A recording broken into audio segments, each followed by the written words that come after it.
Hello, what's up sa inyo mga choy? For today's video ay umulan na malakas kaya nanguha kami ng crazy frogs. Nilagyan ko ng S kasi maraming frog eh. Sa mga tao dyang hindi alam ang iba't ibang klase ng crazy frog, huwag na kayong manguha, baka makakuha kayo ng nakakalasong frog. Baka mangyari pa sa inyo ang panibagong buhay, panibagong patay na.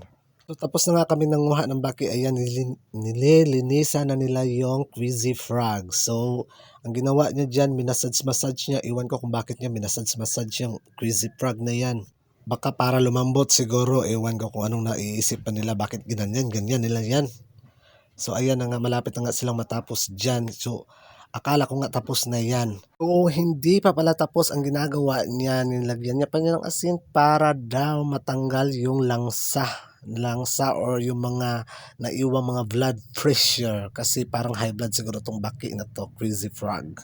Dahil walang limon, suka na lang yung nilagay ko para matanggal yung mga langsa.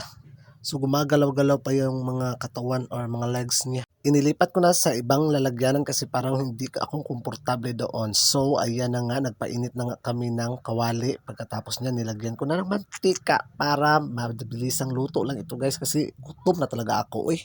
So nang hindi pa kumukulo ang mantika, nilagay ko na yung mga lamas. Pinagalitan ako dyan. So pinaalis niya ako, siyang nagluto ito.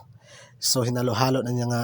Pagkatapos niyan, pag golden brown na, pwede mo nang ilagay yung crazy frog natin. So mahirap talagang hulihin itong crazy frog natin guys kasi madulas, nagtatago talaga siya, hindi mo kaagad makikita kasi kagaya ng mga damo yung kulay niya. Akalain mo yung crazy frog nakaupo lang siya. Grabe. So ako naman yung ginawa ko dyan kasi hindi naman talaga ako marunong manghuli ng crazy frog guys. So ang ginawa ko dyan, nagdala ako ng stick, pinalo ko ng stick yung mga crazy frog na yan. So nalagyan na nga ng suka, tuyo at magic sarap para naman sumarap yung buhay natin.